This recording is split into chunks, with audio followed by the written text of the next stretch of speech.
Before we get started, I just want to tell you that HelloFresh is a delicious meal service with endless options to make cooking at home simple, healthy, and enjoyable. We all love it, and we know you will too. Go to HelloFresh.com/sisters16 and use code SISTERS16 for up to 16 free meals and 3 free gifts. That's HelloFresh.com/sisters16 and use code SISTERS16 for up to 16 free meals and 3 free gifts, or get the link to America's #1 meal kit in our show notes.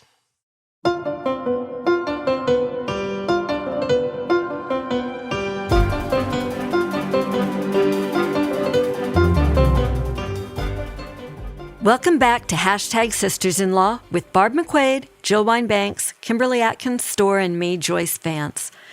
You've probably seen us in Sisters-in-Law merch at this point. We are all big fans of the hoodie, and we've been wearing our pins on TV and drinking water all day long out of our water bottles. Now it's your turn. You can get your own Sisters-in-Law merch. To order, go to politicon.com/merch and get yourself a Sisters-in-Law t-shirt, hoodie, and much more. We appreciate your support for the podcast. Today we'll be discussing the seditious conspiracy indictment of Stewart Rhodes and his band of Oath Keepers, the Supreme Court's vaccine mandate decisions, and the odds that the 1-6 committee will subpoena House Minority Leader Kevin McCarthy. And as always, we look forward to answering your questions at the end of the show. But before we dig in, I need to get some advice from my sisters-in-law because there is snow in the forecast for Birmingham this weekend. It doesn't happen a whole lot. I'm really excited. I hope the weather gods are going to be good to us. But what do y'all do on snow days? It's been so long for me. I don't know what to do. So coming from Chicago, I get lots of snow days. And my favorite activity is actually watching Brisby play in the snow. He loves to prance around and dive into it. He takes a ball and buries it and then digs it out. And then he buries it again and digs it out. And it's so much fun to watch him enjoy the snow while I stand inside watching. That's a great idea. I think both of our dogs, Bella, my German Shepherd, and Fig, our boxer, would probably love doing that. Thank you, Jill. Yeah, I don't like snow. I think I may have mentioned that before. My favorite thing to do on a snow day is to look at it, look at the beauty of the snow through a window while holding a nice warm beverage, hopefully wearing fuzzy slippers. I don't like being out in it. It's funny that you talk about Brisby because my late dog, Boogie, absolutely loved the snow. And that's the only time I enjoyed it was watching him play in it. But even that would last like 5-10 minutes. And then it's all right, let's go inside. It's cold. It's too much. I grew up in cold weather regions and I feel like I put my time in. Now I live south of the Mason-Dixon line and I'll be happy to never see it again. But somehow I always do. Well, Joyce, I love snow. I don't like driving in it, but I do love watching it come down. So like Kim, I do love sitting with a hot cup of something and reading a book. Nothing as cozy as that. But I also do like to get out in it. When my kids were young, I used to take them to this sledding hill and all the kids in town would be there. It was quite chaotic and I was relieved when they got old enough to take themselves there. But I often will go cross-country skiing on a day when there's enough snow, right out my door and, ski to the golf course. So I do like to get out in it, walk in it, shovel it. I think that's a lot of fun. But one thing you should do for sure, Joyce, is make sure it's a day where you do something fun and not just get caught up on errands. It's like a free day, a play day. So, cook a new recipe or read a new book or, undertake something. It is like a day to unplug and do something where you're not accountable to anybody. That's such good advice. My fingers really are crossed for snow. I went to college in Maine, California girl in Maine, and that first time that it snowed, it was just magic, the way it frosted the trees and the ground was covered in it. So I'm eternally optimistic we'll get a good snow down here. It doesn't happen really often, but thank y'all for the good advice. And Barb especially, I'll make sure I treat it like a special bonus vacation day, not a regular one. So now let's talk about the indictment that the DOJ released Thursday, charging Oath Keepers founder Elmer Stewart Rhodes III and 10 alleged members of the group, 9 of whom had been previously charged with seditious conspiracy. Some members of the group still face other charges as well. But I want to talk about seditious conspiracy and why this charge is so important. So, Barb, you're an expert on this. The last time a federal prosecutor brought seditious conspiracy charges, it was you. So tell us what the elements are and what you think about the government's decision to charge it here. Yeah, I did bring a seditious conspiracy charge in 2010 against a militia group in Michigan, and we lost. They were acquitted. The judge actually dismissed the case before it went to trial, not because of the charge per se, but because of she found that there was not sufficient evidence of a conspiracy. We can talk about that in a bit. But the elements of the charge really is the technical legal requirements are not all that stringent. It is that 2 or more people conspired or agreed. And then there are a lot of different ways to violate the statute, one of which, the one that we charged and the one that's charged here, is to oppose by force the authority of the United States in its efforts to execute the law. And so here, the Oath Keepers group is charged with using force to prevent the peaceful transfer of presidential power. So it seems very fitting here. I think, one of the lessons learned since the case I brought in 2010, and I imagine there are those still at the Justice Department who I hope have learned this lesson, is that in 2010, we lived in very different times. And I remember at the time that the judge and the defense attorneys and the public were very skeptical of this idea of seditious conspiracy. It was something you don't hear much about. And I think the defendants were successful in portraying their clients as just a bunch of goofballs who like to blow stuff up in the woods, and they're harmless. Like, come on, please give me a break. Like, they're going to overthrow the government. Like, they're going to start a civil war, right? It doesn't mean they have to be successful as long as they want to try. And now that we know that there are networks of these militia groups all over the country who are like-minded and who are connected by social media and can gather the way they did on the Capitol, I think we're a lot more aware of the very real risk that is posed by a group like this, these anti-government extremists. And so I think the likelihood of this one succeeding are much greater than they were in mine. The evidence in the indictment, 48 pages, looks very strong to me. Of course, the facts matter, and that'll play out later. But I think we're just in a different time. And I also think the fact that this attack occurred at the Capitol on the day they were certifying the election results really magnifies the seriousness of this offense and does show that they really were trying to oppose by force the authority of the United States. And I also think, I think a lot of what we've seen so far are lower misdemeanor counts that are being brought against the hundreds of people that we've seen so far. So at least these charges feel a little more like they fit what we all saw with our eyes happening in real time. So I think it's important for the public too to watch this play out. So Jill, we've talked before about our shared frustration, I think, at the pace of the DOJ's public work on these cases as opposed to what we've seen happening with the January 6th committee in Congress. How do you feel about where things stand now, given this new indictment with these new charges? I feel a whole lot better. I do think this is the start of a movement to hold higher ups accountable. It's not the higher up that everybody is hoping for, but it is a step toward showing a broad-based conspiracy. And it really is a case where, as Barb was saying, the case that was dismissed against this militia group was sort of focused on, well, it was just speech. They can't really do this. And I think the reality of seeing it on TV and of being in this different place makes it so obvious that this is something that could happen, that was really planned.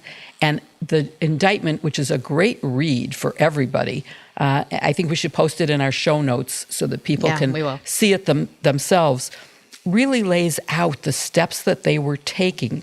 And this isn't that long. This is a year and a week or a year and a few days after the actual January 6th incident. And that's pretty fast for building a case of this magnitude. It is true it's something that happened in public. We all saw it happen. But you need to get more than just that. You need to get people who are going to testify, and you needed to get all of these text messages that were encrypted. And I think this is a good move, and I feel much better about the pace of things happening, recognizing that most of this has to stay silent because of grand jury secrecy requirements, which I fully support and uphold, as opposed to January 6th, which has no such commitment and therefore can make public what it is discovering. So, Joyce, paint us a bigger picture here. How does this fit in with the hundreds of defendants that we've already seen charged? And what might it mean for other people, including the former president and those in his orbit, and also the work of the January 6th committee? Yeah, I mean, that's obviously the unanswered question here, right? How far up does this conspiracy go? Does it link to the folks at the Willard War Room? Does it reach into the Oval Office? You know, there's every reason to believe, given this indictment, that that's what DOJ is at work on. But I think that there's a possibility that January 6th doesn't turn out to be one big linear conspiracy where you can draw a straight line from the people who overran the Capitol straight up to Trump. It's possible that there were different groups with different kinds of plans. We see this seditious conspiracy here. I suspect that if the president and those around him do end up getting charged, it will have more to do with the use of the big lie and that mechanism to try to interfere with the election results, culminating with January 6th when they realized that they were out of options. But we don't know, and I think we shouldn't try to get ahead of ourselves here. Jill makes this really good point that it takes a long time for these sorts of investigations to come together in the criminal sense because, you know, when you're trying to flip cooperating witnesses, that's not something that happens overnight.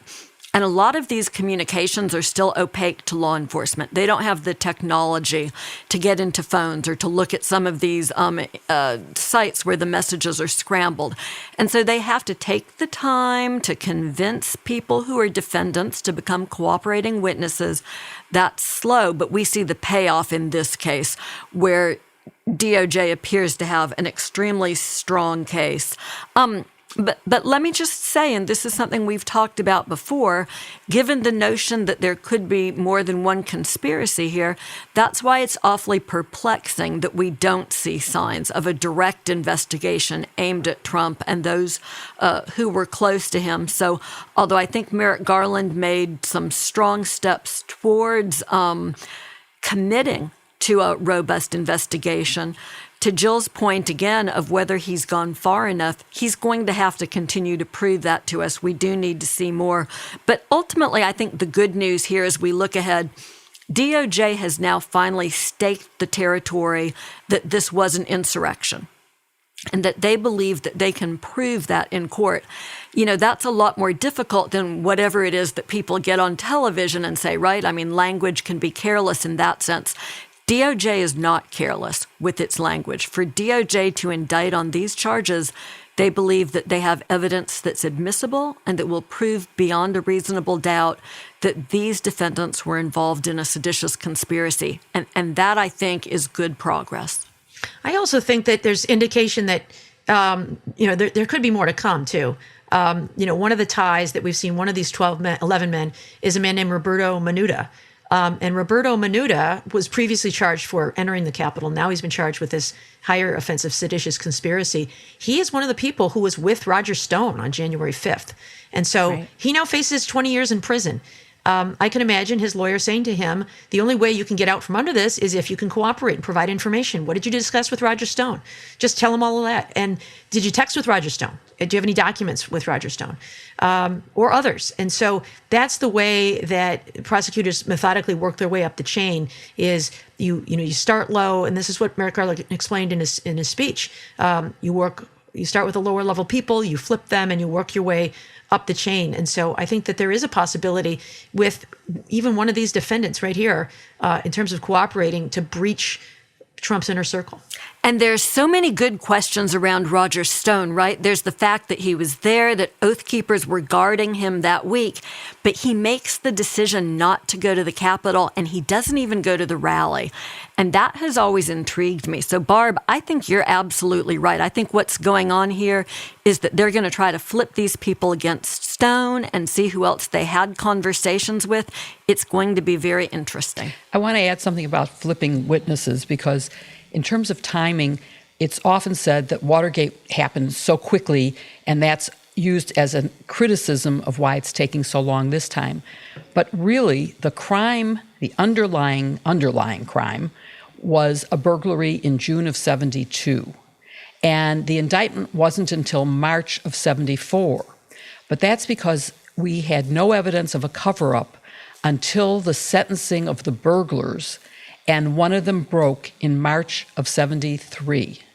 So it took about a year from the time we had a witness to get to an indictment. So this is right on track with that speed. So I want people to stop saying, well, Watergate was so much faster. Watergate took a year from having a witness to get everything put into place. And so I think we're in good shape now. Yeah, and one thing that's very important to me, too, both with the work of the January 6th committee and also what we're seeing happening with the Justice Department, is getting to the bottom of who all these groups were that were involved that day and what they were doing. Because we know, again, from the FBI's assessment, not just this year, but for the past several years in recent memory, that the biggest threat to American is domestic terrorism. It is not international terrorism. It is the domestic terror threat, whether it is from groups who are mostly white supremacist or groups who are anti-government. And it seems that that certainly was an element at play in January 6th. And I hope that the investigations related to this indictment, as well as the work of the January 6th committee, gets to the bottom of that to keep us all safe and to make us aware of what that threat might be.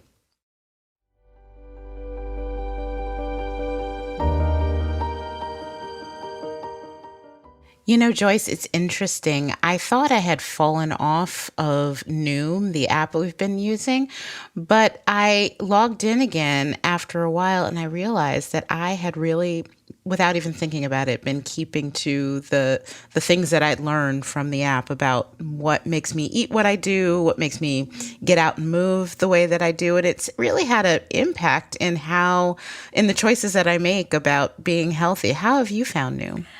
The same thing here. I feel like Noom has really modified my behavior in some ways that have made me more healthy. I watch what I eat. I'm a little bit better about getting exercise. I still need to work on that. But, you know, bikini season is coming, y'all. And I am really about to get serious about Noom. So we'll see. Jill, what about you? I love Noom, and I agree with what both you and Kim have said.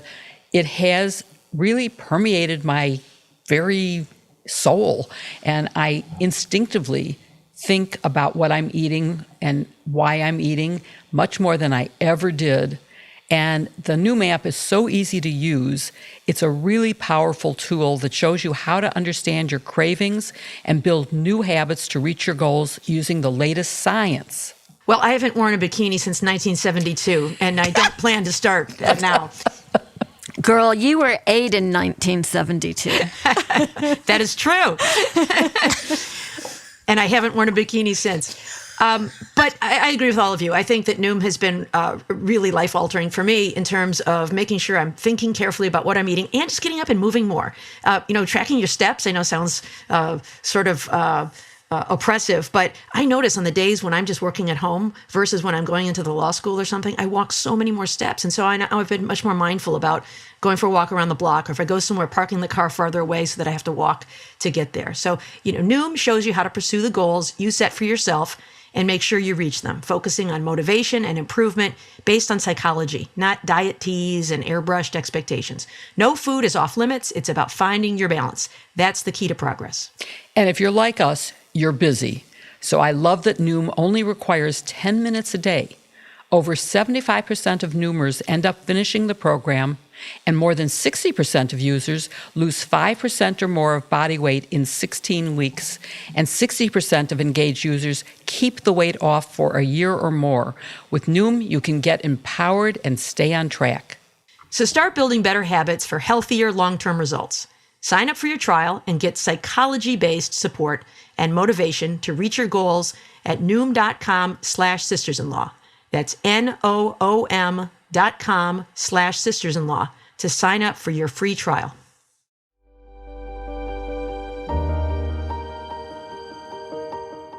Last week, we talked about the arguments we heard in the Supreme Court about the two different federal agency vaccination mandates. This week, we can talk about the decisions in those cases.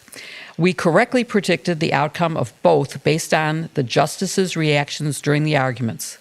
The opinion was announced 2 days ago, and as we predicted, the OSHA vaccination or test plus mask mandate, which would have applied to employers with 100 or more employees, was struck down, but the mandate requiring healthcare workers at facilities receiving federal funding will have to be vaccinated in order to protect the workers and vulnerable residents.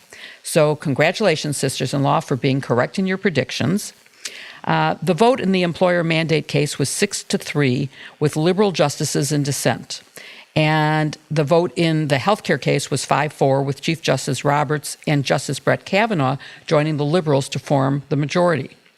The result, unfortunately, does block a key element of White House plans to address the pandemic, as the coronavirus cases are skyrocketing because of the Omicron variant. So let's look at the details and whether this is the final word on the subject. Barb, let's start with you. In both the employer and healthcare worker cases, the justices said the question was whether Congress had authorized the executive branch to take the actions the Biden administration took to address the healthcare crisis. According to Jimmy Kimmel, the conservative majority ruled that Biden's mandate went too far and our individual rights to get COVID from the worst person at work has been preserved. How would you explain the majority opinion in both cases and their rationale for the distinction in outcome? So we have two different agencies at work here. One is OSHA, the Occupational Safety and Health Administration, and the other is the Center for Medicare and Medicaid Services. And each of those organizations, those executive branch agencies, have promulgated rules to address people under their care. So with regard to CMS, they said anybody who works in a facility funded by Medicare or Medicaid must get vaccinated because we have a duty under our statutes to protect the well-being of all of the patients under our care. OSHA has a rule that says that OSHA must protect employees from hazards and may create rules that protect workers from workplace hazards. And so they then interpreted each of those different languages. And so that's the reason for the different result. I think, as you said, Jill, the justices kind of telegraphed where they stood on these things. They seemed more inclined to support the Medicare and Medicaid rules that pertain to healthcare workers. It's a specialized field. They're dealing with patients, and it's about protecting the patients, not so much about the workers. What the majority said with regard to the OSHA case is that this rule goes beyond the scope of OSHA's powers because the COVID virus is not unique to the workplace. It is a hazard that exists in the world, and there's nothing special about the workplace about it that gives OSHA the power to regulate it. Now, that's one of the reasons. I think this is like why people hate lawyers. This seems like such a made-up distinction because they do have rules that allow OSHA to protect against loud noises, for example, in the workplace. Well, we have loud noises in the rest of the world, and they allow OSHA to have rules that provide for clean drinking water in the workplace. We have clean drinking water in the rest of the world and hazards of drinking water in the rest of the world. So I don't know what it is about this that makes it different from those other scenarios. And I think it makes the other justices want to bang their head against the table. What I think is really going on here is this hostility to the so-called administrative state. Justice Gorsuch says in his concurring opinion that this is all about not what the policy is, but who gets to decide.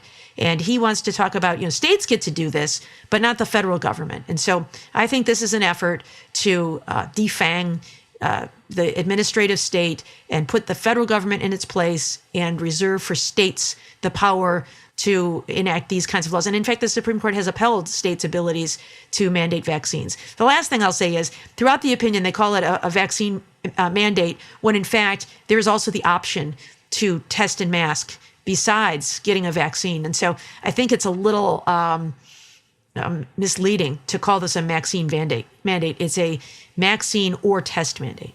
Gee, Barb, I think that sounds like sour grapes. I can't believe that you're picking on Justice Gorsuch. I mean, I would much rather have a man who can't bother to wear a mask to protect his colleagues making decisions about my health than the experts at OSHA. I don't see why you're alarmed by this. Between him and Joe Rogan. I think, Barb, when you talked about it being the justices telegraphed the opinion that we correctly predicted, the biggest telegraphing was his not wearing a mask to the argument and forcing two of his colleagues, Justices Sotomayor and Breyer, to not be in the courtroom because of his failure. He sits right next to the two of them. And that certainly sent to me, I know how he's going to decide on this, while everybody else in the courtroom had to wear a KN95 mask.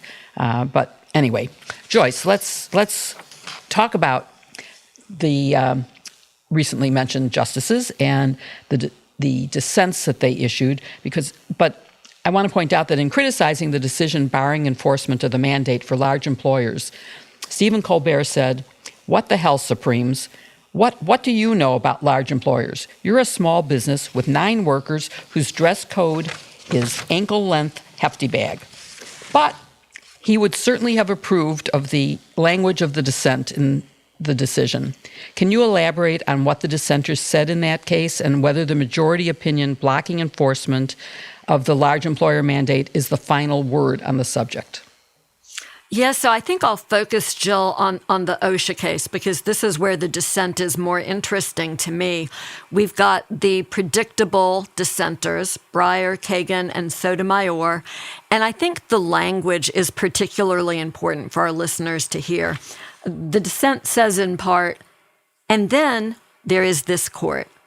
Its members are elected by and accountable to no one.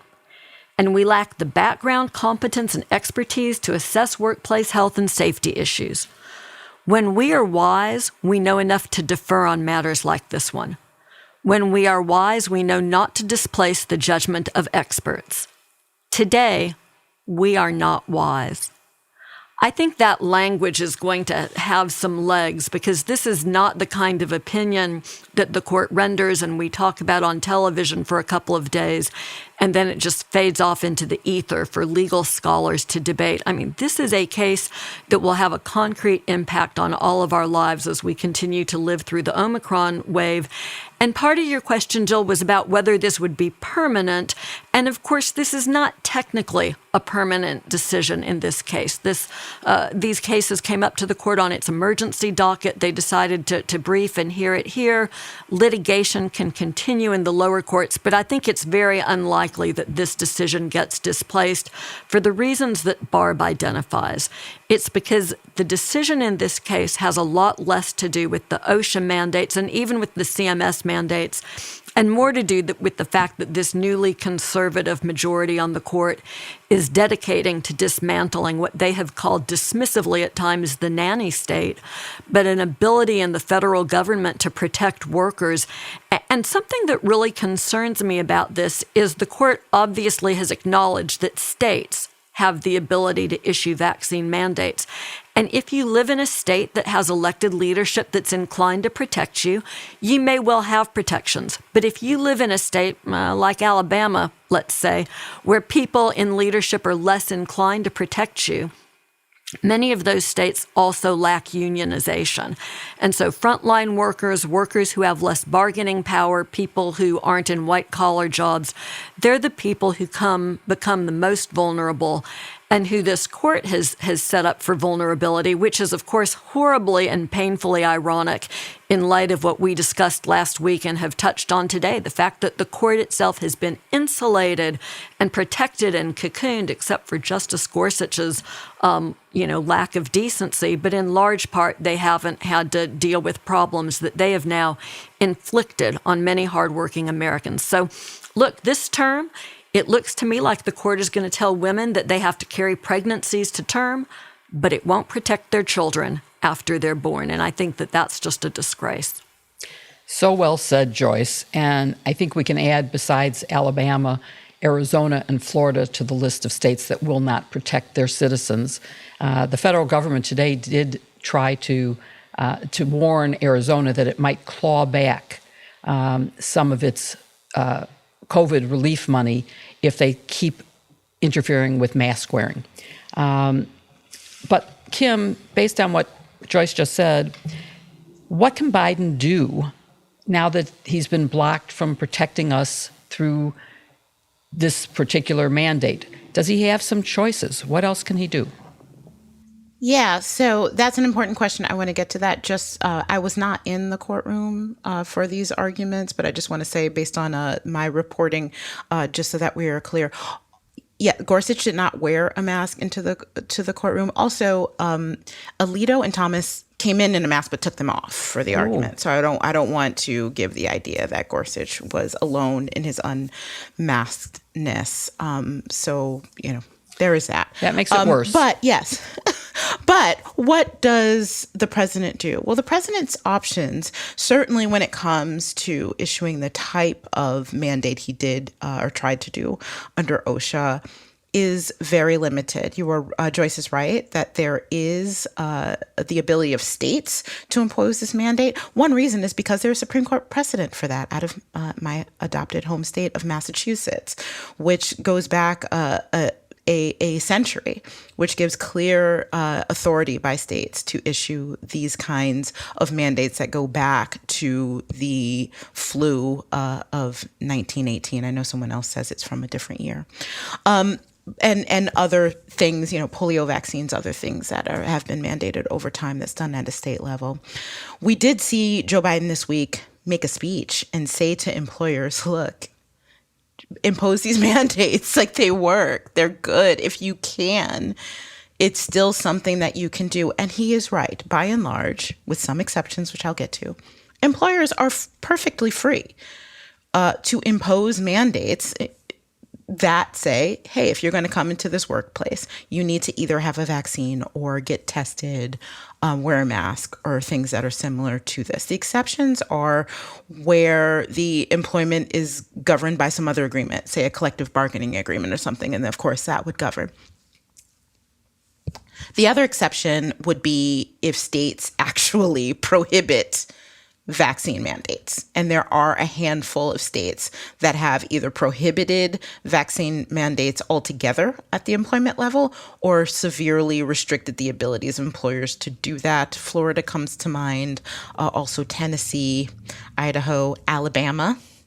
And in those cases, it is much more difficult for employers to go ahead and put these in. But I'm hoping that other employers do. One thing that we have learned, there was a lot of scare, a lot of fear-mongering that these mandates would cause workforces just to up and leave and they would be protecting their own rights. A Kaiser poll found that fewer than 5% of employees left their jobs because of vaccine mandates. There was a lot of talk, a lot of huffing and puffing, and when the mandates went into effect, most people just got the vaccine or adhered to the testing requirements and showed up for their job. So we know that that isn't the problem here. And I think that the mandate that Biden put into place gave a lot of employers who wanted this mandate, who wanted to be able to protect their employees, some cover in order to do that. So I hope they continue to do that to the extent that they can. But you're right. It really is up to the state and local law at this point. But I think that that gives a lot of leeway to most states right now to continue to do that. Just to follow up on what you said, Kim, I think there may be employers of 100 or more who would have actually preferred to have had this mandate affirmed because it would take the pressure off them to take the action. And yes, they may fear losing employees if they impose the mandate on their own. But of course, if it's government mandated, they don't have a choice. And they're now worried about losing customers, for example. I know health clubs are losing people because people aren't wearing masks. And the United Airlines is a great example of the success of the vaccine mandate in terms of their being able to continue to provide service without having people sick and dying. They were losing one person, I think it was a week before the vaccine mandate that they imposed. And now they don't. So what do we think about the possibility that they would have liked it instead of feeling like it was a bad thing? I suspect that in some ways this issue becomes a marker for regional politics. And as you said, employers would have appreciated the cover of the federal government requiring them to do this. But in places where people tend to be more liberal, employers may be able to impose this. In Alabama, I've spoken with general counsels and other folks at some of our businesses here, and they think it's difficult for them as a business to impose those sort of requirements, both because of how their employees may react and how their customers may react as well, which is, to me, counterintuitive and hard to believe. Where I am at this point is I won't even go into a business if people aren't masked. And I'm far more comfortable going to places like my local coffee shop and bakery where I know everybody is vaccinated. But y'all, there are a lot of people out there who are in a very different space. And so this is bad news, I think, in parts of the country.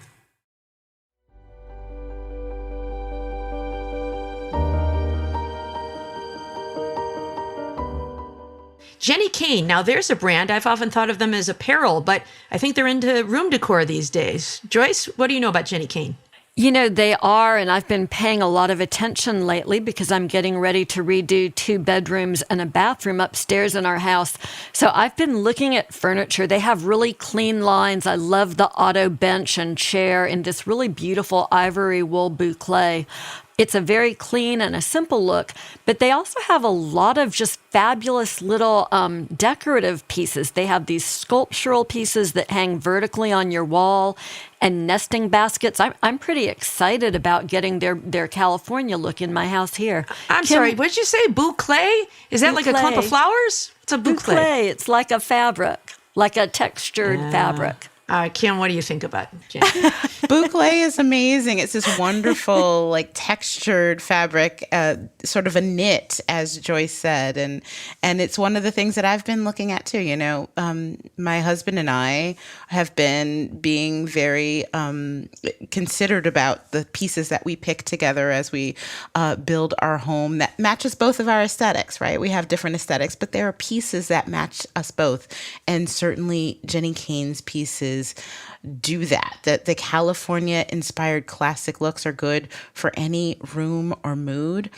One thing I like about them is that they're grounded in natural textures and inviting neutrals that give all the pieces something really to love. I have really bright, as y'all know, accents in my home. Greg has more neutral ones, and Jenny Kane really brings them together. And right now, I really like the Brentwood Boucle chair.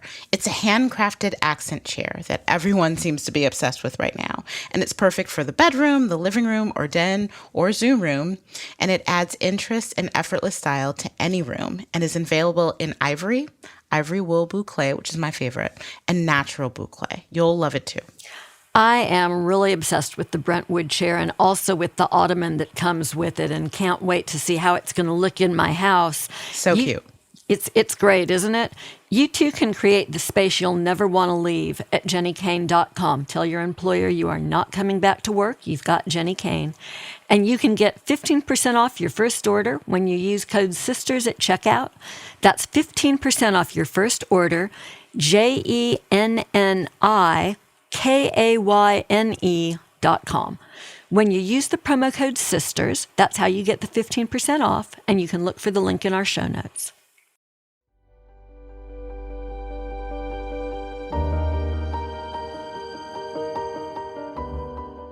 This week, the January 6th committee sent a letter to House Minority Leader Kevin McCarthy asking for his cooperation in their investigation. This is a pretty extraordinary development for Congress to seek information from one of its own. First, Kim, let me ask you, what are the topics that the committee wants to ask McCarthy about? What makes them think that he has any information of value? Well, what could possibly make them think that? Perhaps it was the fact that he went on just about every news outlet that he could, telling people that he had the relevant facts. So I really love the way that Chairman Thompson wrote this letter, because it essentially says, based on all these news appearances you made and these statements that you made in media organizations, it's clear that you talked to the president on January 6th. You talked to the president before January 6th. And you even mentioned that you thought that whatever plan that may have been being developed was, quote, doomed to fail. And then you talked to the president again after January 6th. You even went to Mar-a-Lago. So we would like to know some things that you said to and with the president. And one thing that is really brilliant about this is that we've talked a lot about privileges. And in this case, to whatever extent he may have been able to assert some sort of privilege, which I think was limited to none, he certainly will have been, except for any conversation he had with his own lawyer, not with the president's lawyers, but with his own lawyer. He can't assert that if he's been talking about what he was saying for the last, year. And so I think it's very difficult for him to make a case to avoid this. I think that's why he was trying to change the subject all week when reporters asked him about it. But he's certainly a central figure in what happened that day. And this is a big moment, but it is important that the committee talk to him. Yeah, he is like the poster boy for why lawyers say to their clients, don't talk about it publicly, because it can really come back to bite you. And, there's also this argument that he has used, just tips to our listeners, when to look for the weak argument. We talked about straw man arguments last week. Here's another one. I've already provided you with a lot of information, so I shouldn't have to provide any more. Like, no, you don't get to say how much is enough. And I said it all in the press. Yeah, I said it all in the press. So that is, not to an official governmental body. And as we know, there are those in politics who think it's no problem to lie in the press. But if you lie to Congress, that's a crime. So that matters. And the other thing is, Congress doesn't just want to know what you said, Kevin McCarthy. They want to know how Trump responded.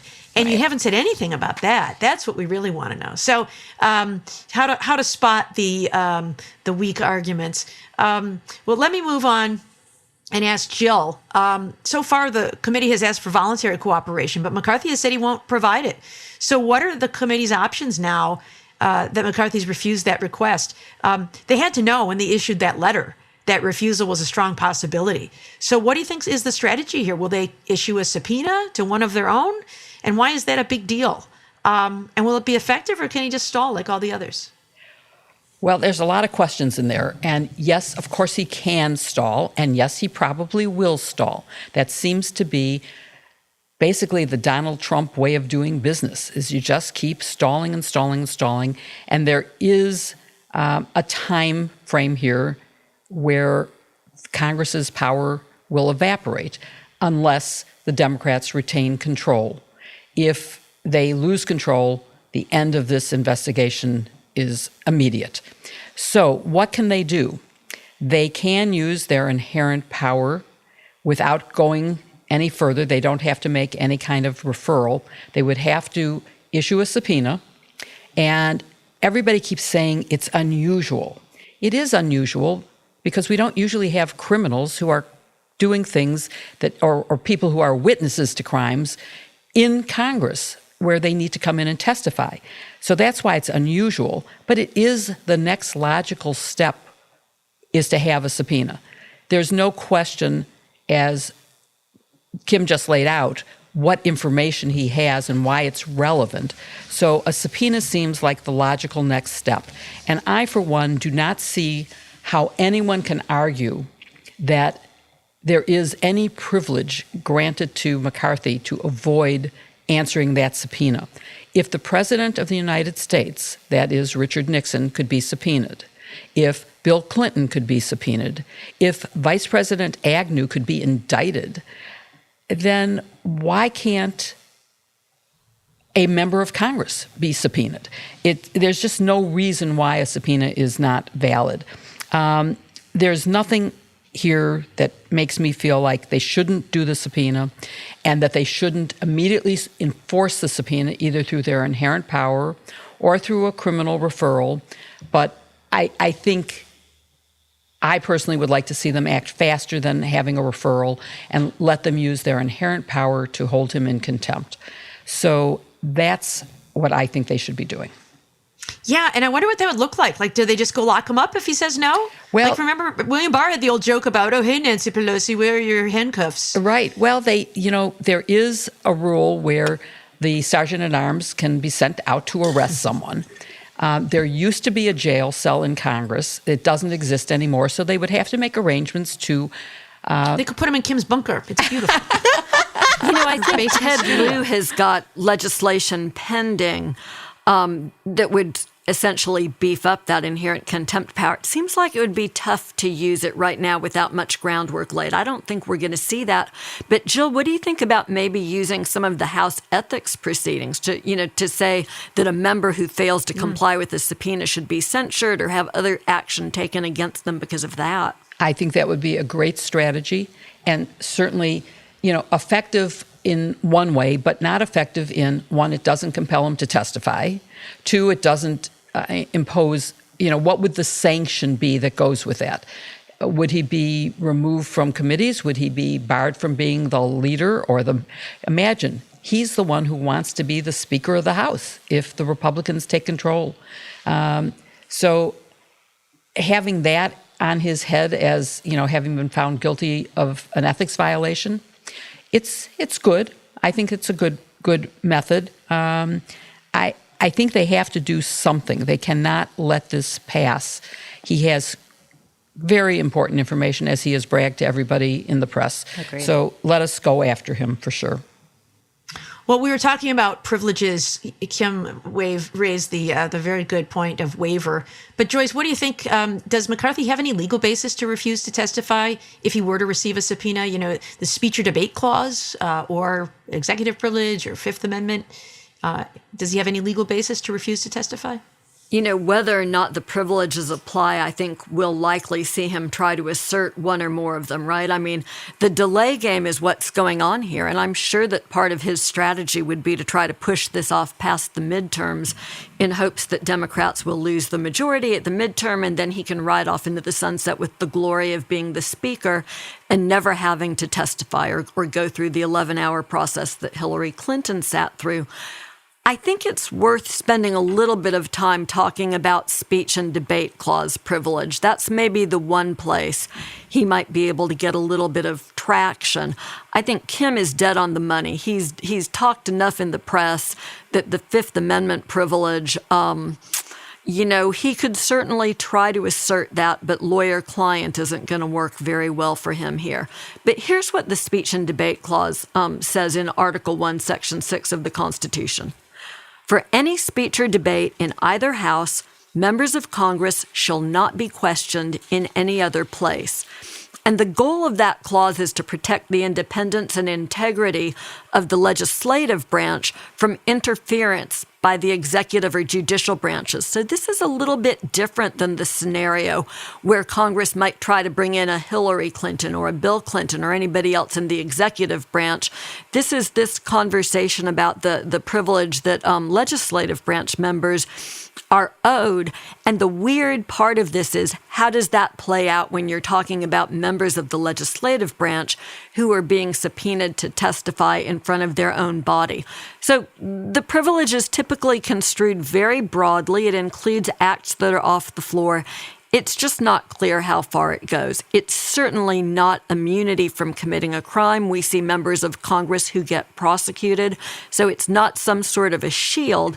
The question is, can the committee force McCarthy to testify? And I think the short answer is we don't know for sure, but they seem serious about trying. So one of the things that I think plays against McCarthy's use of the privilege is how extensively he's spoken in the press and just the hypocrisy of being willing to talk about this stuff in public, but then clamming up and saying he won't do it for the committee to try to protect the body that he serves in. And it's fascinating that he's repeatedly said that Trump bore some of the accountability for January 6th until he went to Mar-a-Lago on January 29th and met with Trump, and then he abruptly changed his story. And I don't know, but that certainly looks to me like there could be some obstruction of justice involved. It certainly raises enough of a red flag that I think it's worth some investigation. If DOJ wanted to look at it, I think that they would be entitled to. The committee may well have some legitimate interest into seeing if its proceedings are being interfered with. So I think, this is the way this all plays out. I think we're going to have to wait and see. But at a minimum, if McCarthy doesn't testify and tell his own story, the January 6th committee will use everything that he said previously to tell his story for him. So that's a real downside that he faces here if he declines to testify.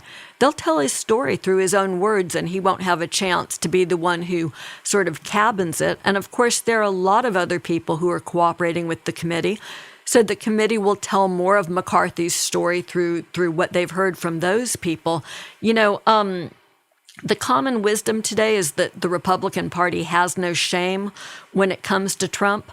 But I wonder if voters might not feel differently when they're able to hear what McCarthy himself said, to hear what others say. And in these public hearings that we're heading towards, McCarthy may decide not to testify. He may fight it in court and delay it for long enough that we don't hear from him under oath. But ultimately, that may not help him out very much.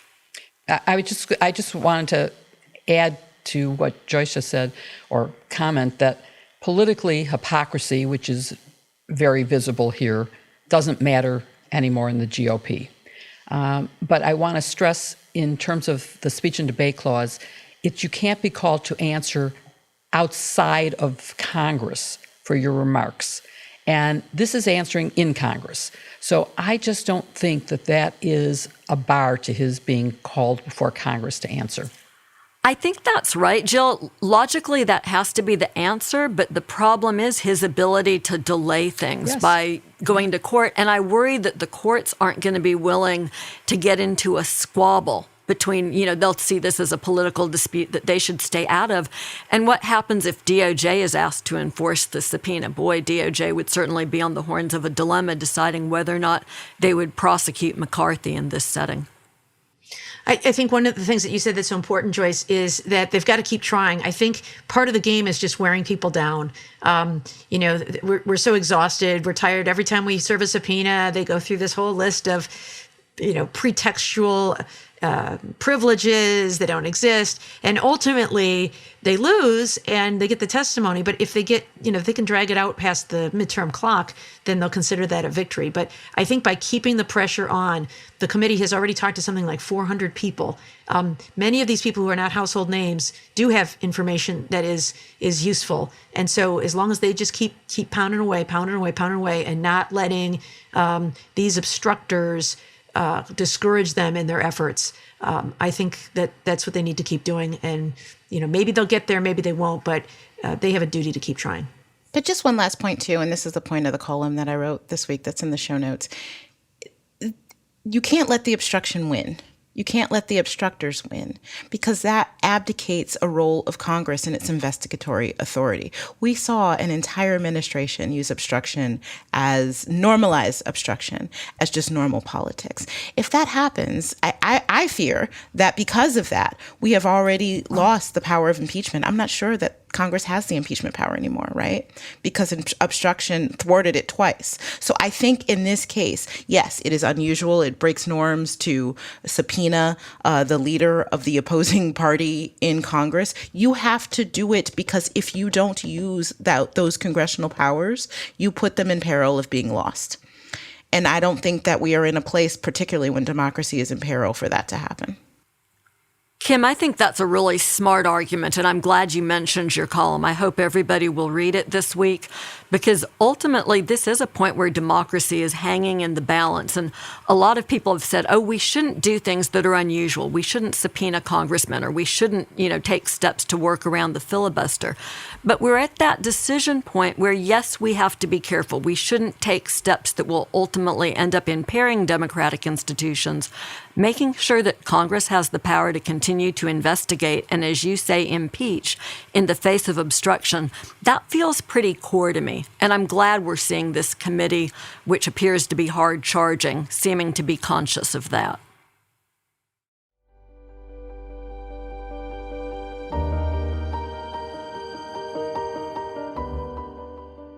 Jill, I bet you have the same issue that I have, which is that as much time as we spend putting on makeup for TV, we spend a lot of time taking it off. And I'm in love with Athena's face wipes. They're the best thing that I've found for getting all that makeup off my face. I keep them stashed all over their house. They're fantastic. How about you? Absolutely agree with you. They are terrific, and they smell nicely, and they do the job effectively. But the thing that they're really fabulous is their razors. And all of my friends are now hooked on this as well, because this is a razor that makes shaving easy and leaves you moisturized, super smooth, and bump-free. And the Athena Club razor is hands down the best. It's designed with built-in skin guards to help prevent razor burn while being gentle on curves, and is surrounded by a water-activated serum with shea butter and hyaluronic acid, the holy grail for skincare. The best part is the razor kit is only $9 and comes with 2 blade heads, a magnetic hook for shower storage, and your choice of 6 different handle colors, even unique black and white razors. My favorite color is the one with the white showing a lot. Yeah, I have the lavender, and I too think it's great. I'm clumsy, Jill, so all of those built-in guards to help protect me from myself are so necessary. And plus, you never have to worry about running out of refills or being stuck with dull, overused razors. You can choose how often replacement blades are sent to you with free shipping. And that means fresh, ready-to-use razors always arriving right when you need them. Also, you have to try their Cloud Shave Foam. I really do love that too. I hadn't used foam in so long, but it's such a premium experience to nourish your skin while shaving and also keep you from making clumsy mistakes on yourself like I always do. It's really great. And I have to say, my husband loves the foam shave cream. It is really nice. See, I don't share mine. Oh, well, I'm married a lot longer, and maybe that's why I'm married so long, is I'm willing to share. TMI, TMI, TMI. Come on, move on. Show your skin you care with the Athena Club Razor Kit. Sign up today, and you'll get 20% off your first order. Just go to athenaclub.com and use promo code SISTERS. That's ATHENACLUB.com. And use promo code SISTERS for 20% off, or look for the link in our show notes.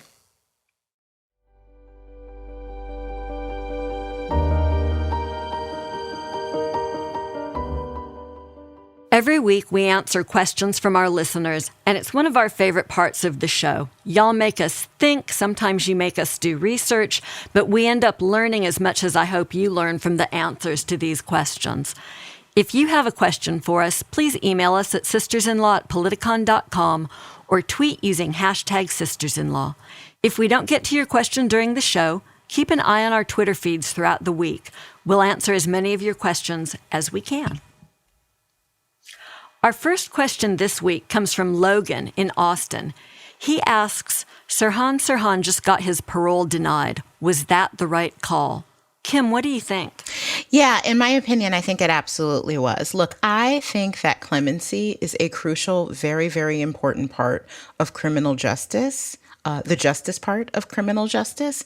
And I do believe giving people, particularly people who have been rehabilitated, a chance to reenter society is crucially important. But I think that there are some circumstances, including an assassination that was not just aimed at the target, the physical target of one's gun, but one that was meant to terrorize a nation in the way that the assassination of Robert Kennedy is something different. And I think that in this case, Gavin Newsom, the governor of California, was every bit in his right and made a sound decision in deciding to deny that. I know a lot of people who I know whose opinion I respect say, look, his sentence was life with the possibility of parole.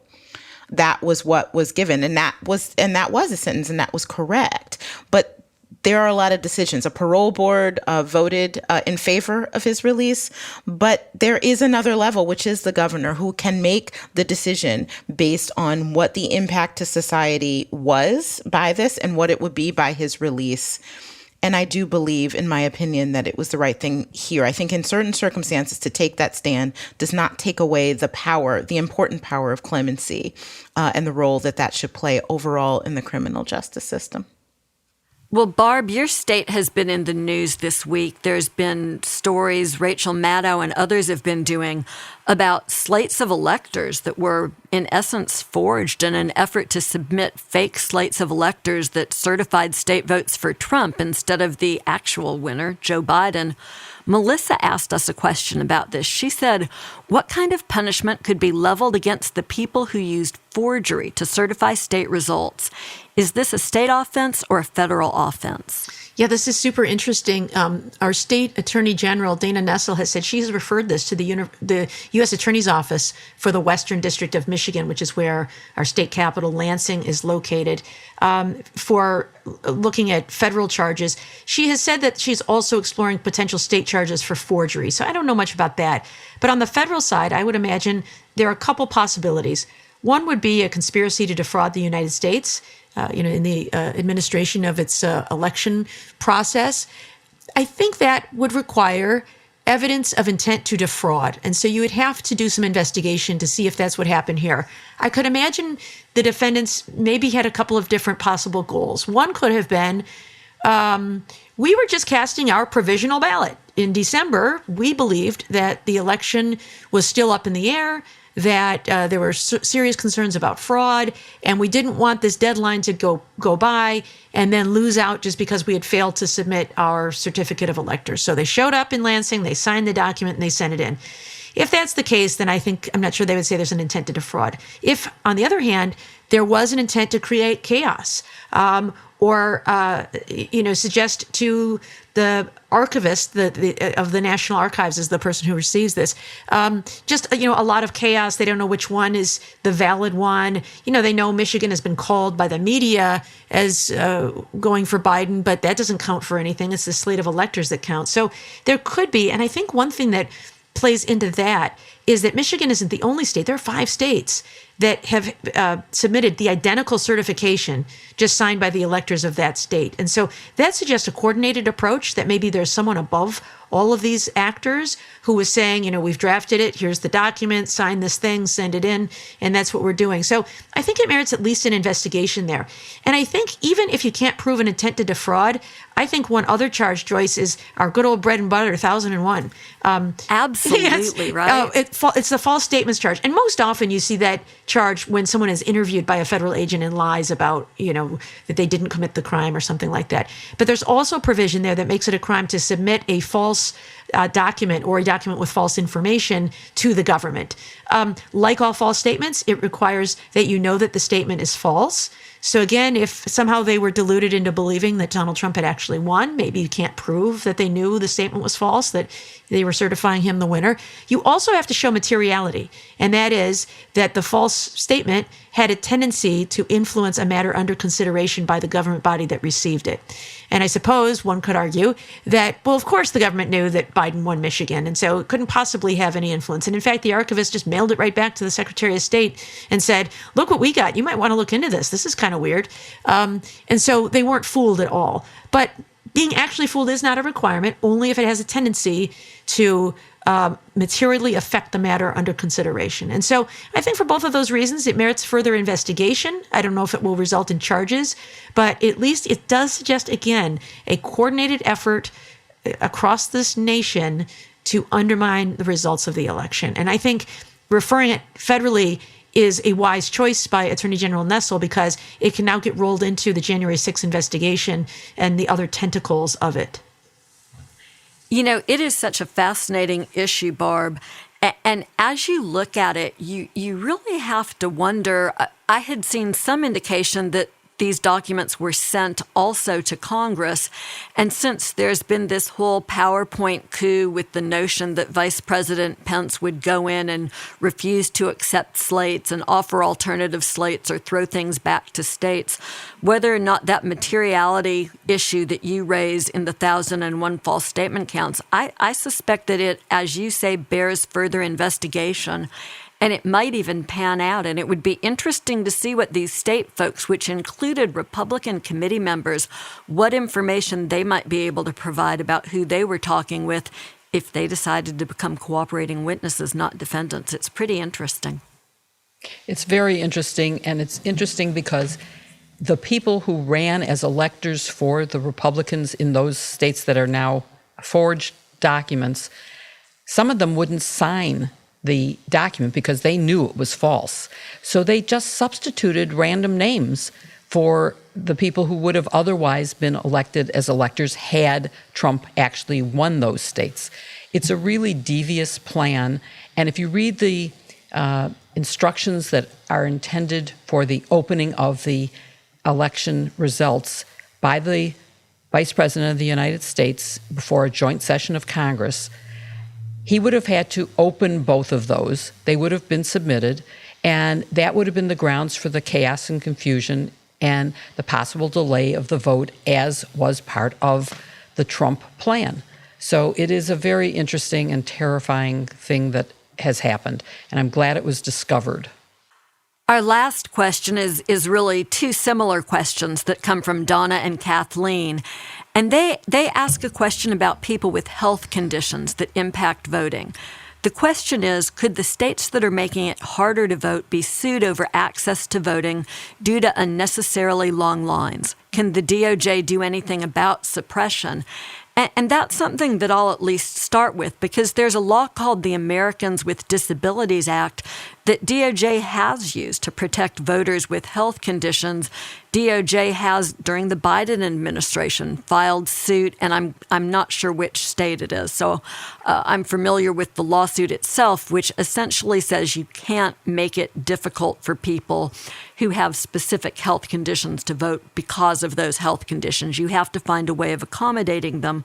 When I was the U.S. Attorney in Birmingham, we learned that in the county that Birmingham's in, Jefferson County, we had a lot of polling places that were inaccessible for people who had challenges with getting around, and especially for people in wheelchairs. In some places, they had to enter courthouses where the security barriers were too narrow to accommodate their wheelchairs. So we entered into an arrangement, into a settlement with the county. As soon as we approached the county probate judge about the problem, he realized he did not want to be sued because the Americans with Disabilities Act clearly made what they were doing unconstitutional. And so we entered into a consent decree with them where all of the polling places were either modified or some workaround was come up with so people could vote. I suspect we're going to see DOJ be very aggressive about this as we get closer to the midterm elections. Thank you for listening to Hashtag Sisters-in-Law with Kimberly Atkins Storr, Barb McQuaid, Jill Wine-Banks, and me, Joyce Vance. You can send in your questions by email to sistersinlaw@politicon.com or tweet them at us for next week's show using the hashtag Sisters-in-Law. Go to politicon.com/merch to buy some of our fun swag. You'll be happy to have it. This week's sponsors are Noom, Jenny Kane, Athena Club, and HelloFresh. You can find their links in the show notes. Please support them. They really help make this show happen. To keep up with us every week, follow Hashtag Sisters-in-Law on Apple Podcasts or wherever you listen, and please give us a 5-star review. It really helps other people find the show. See you next week with another episode, Hashtag Sisters-in-Law. People really listen. Someone sent me the Gwen Ifill stamps that they had left over because I had mentioned that I love the Gwen Ifill stamps. Oh, that's so sweet. They listen to every detail. It's quite amazing. They really do. Yeah. They pay a lot of attention. They it's really really lovely. do. Best listeners. It's lovely. Yasmin asked me to go on last week to talk about, because she had been listening to our last episode, and she wanted to pursue the sort of disagreement that Joyce and I were having about, Barbara and I were having about whether Garland went far enough. So, people are really paying attention. They do.